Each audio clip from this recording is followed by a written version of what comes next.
Good morning, everyone. It is Monday, May 18th, and Daphne Walbridge here with the first year principal, from the first year principal. So today I am launching a 5-part series focused on digital leadership. And for those of you who are new to my community, what I do is I help first year principals not only survive, but also thrive as new educational leaders. And I do this through consciousness, so conscious leadership, through creativity, and through connection. So if this is something that resonates with you, type in a 1. I would love to hear from you, or a thumbs up. And even if you're watching the replay, I'd love to know where you're listening from. I'd like to see where my audience is, and so I can reach out. Okay, so today the first tool I want to share with you, because like I've mentioned, every day this week I will be sharing with you one tool that I've used this year that has really helped me move the needle forward within my school community, and has helped me, I guess, foster a greater engagement with my stakeholders, with the parents, and as a result become more effective and more creative and have more fun in my job. So today I want to talk about stories. And stories, for those of you who are not familiar with stories, both Instagram and Facebook have a stories option. So if you look at that little round thumbnail, if you press on it long enough, you can add photos and videos, and they last for 24 hours. They're a quick glimpse of your behind the scenes life, if you will, and it gives people a chance to get to know you a little bit better when you're not as formal.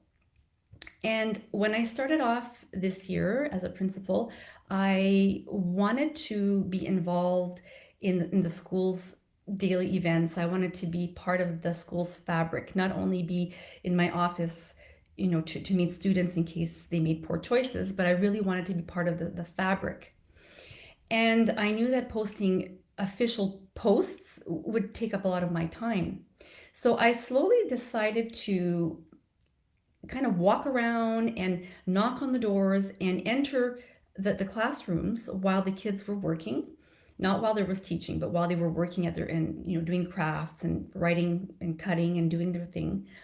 And I decided to go into the classroom and take photos. Now, first of all, the parent had given us consent to post photos on social media. But what I really wanted to do was get the behind the scenes look at our day-to-day life in our little school. So parents can see their kids working, having fun, connecting with other students at school, and it was fun for them, and it was quick for me. So what I would do basically is I would just take my phone, and I would walk around and go from classroom to classroom. I would do this a couple of times a week. And I would go and take photos of the kids at work, or even when I would do some recess duty, I would go out with my phone and take photos of the kids playing together. Now, before I did this, I always asked the children if they didn't mind me taking their photo, because they are sovereign beings. They also might not want to have their photo taken. So I always made sure to ask the children, these were JK and K students, so they were little, if it was okay for them that I took their photo, because I didn't want to be intrusive in their bubble either. But of course, they didn't mind. And they also wanted to see their photo, because they are little hands after all. They like the whole idea of having their photo taken and all that. So what I slowly started to notice with these stories is that the engagement was increasing. So parents and grandparents and cousins and neighbors and aunts and uncles, they were all signing up to our Instagram and Facebook page. And because of that, they got to see what was happening within the school, within their child's classroom. So during the day, mom and dad would be eating lunch and they would be scrolling through our stories. And what do you think they would do? Well, they would show the stories to their colleagues. And then they would talk about their children and how happy they were because the kids were doing this and that. So this did a few things. First of all, what it did was it created visibility of our school within the community. And our school being visible is very critical because, of course, we want students in our schools and we want to also highlight the beautiful things that are happening in our school. The teachers work very hard, and we don't just want to highlight when we have concerts or when we have carnivals or barbecues. We really want to highlight day to day activities to show the community what our school culture is all about. So these stories helped us paint a picture of who we were in the most authentic light. And this created connection, and it created a really, really nice atmosphere within the school. So that was the first thing.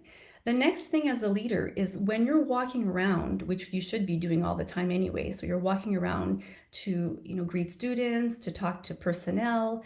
Well, if you have your phone with you and you're taking these photos, you're kind of doing double duty. Not only are you connecting with students and with staff, but you're also taking these photos. So it's helping the students see you in a nice, fun light that's not always like being a disciplinarian, which is also very, very important. And as time went on, we, parents and stakeholders, they feel more comfortable, and the trust increases. And that's what we want because parents are entrusting us with their children's education and their child's well-being. And that is something that is incredibly important.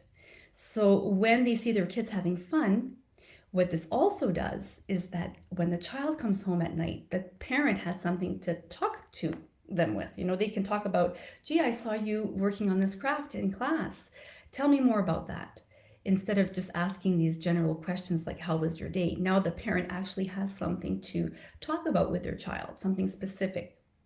So this is why using stories, social media stories, as a school leader is really, really important. And it's a quick way to highlight your school, to promote your school, and to show it in its best light.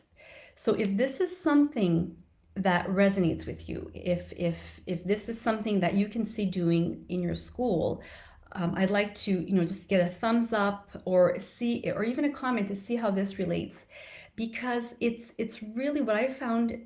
It has been a way for me to really gain great momentum with respect to visibility. The other thing that you can do, which is really important, is to tag your school board. Your superiors at the school board are very busy. They don't have time to be checking in all the time. They have a lot of things on their plate. So you need to be able to not be afraid to tag these people, tag the school board. Look what we're doing. You're proud of the day-to-day interactions. So be visible, always have that top of mind. And lastly, if you want to have a lot of fun with these stories, is not to, put those stickers and those emojis and those little GIFs. This will add a little bit of fun and whimsy to your stories. So it makes things a lot more, I think it makes them more palatable and interesting for parents and stakeholders as well. So this is my lesson for today, my first digital leadership tool. Use stories in your Facebook, and if you have Instagram, do that as well. So make sure that you have a page, your Facebook page, and that it's connected to your Instagram account. Because when you create a story, let's say in your Instagram account, you can have it connected to your Facebook page and it'll automatically go onto your Facebook stories. And when you do that, well, it's like two birds with one stone. Okay, you're reaching out to a lot more people that way.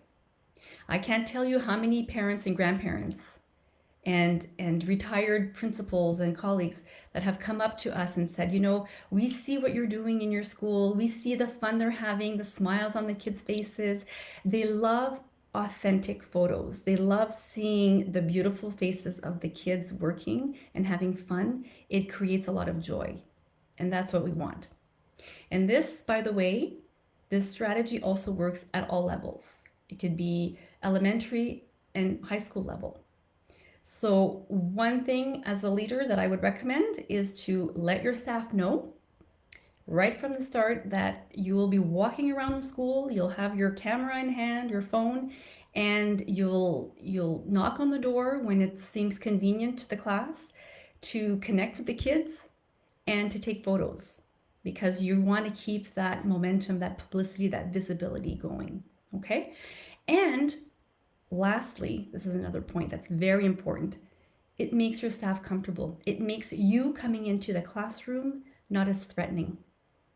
It helps your staff connect to you when they have a question, when they have a worry, and when they need something from you. You're right there. So when you have to evaluate, it's not as daunting to them because you're part of the fabric, you're part of the culture. So with this one simple practice, you get so much, you can reap so many rewards. Okay, so that is my lesson for today. If this is something that resonates with you, if you have a something, an insight that has really resonated with you, I'd love to get your comments.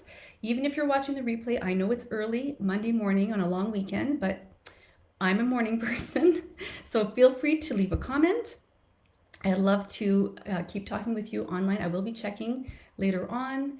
And I've also posted a link to a free resource for any new principal or aspiring principal. It is the First Year Principal Toolkit. It is absolutely free. I think there was about 50 to 60 short videos in there. There are some webinars, there's some training, some tutorials, and there's also a curated life coaching and time management videos that I've curated from past trainings. So there's all kinds of great stuff in there, and it's well organized in a virtual classroom setting. So it is it's there for you. I'm there to be of service to you and to share your thoughts and ideas and interests and all that, and we'll keep the conversation going. Okay, so I hope you have a great rest of your day, and don't forget to post a comment. I'll see you tomorrow for my next digital leadership tool. Take care. Bye for now.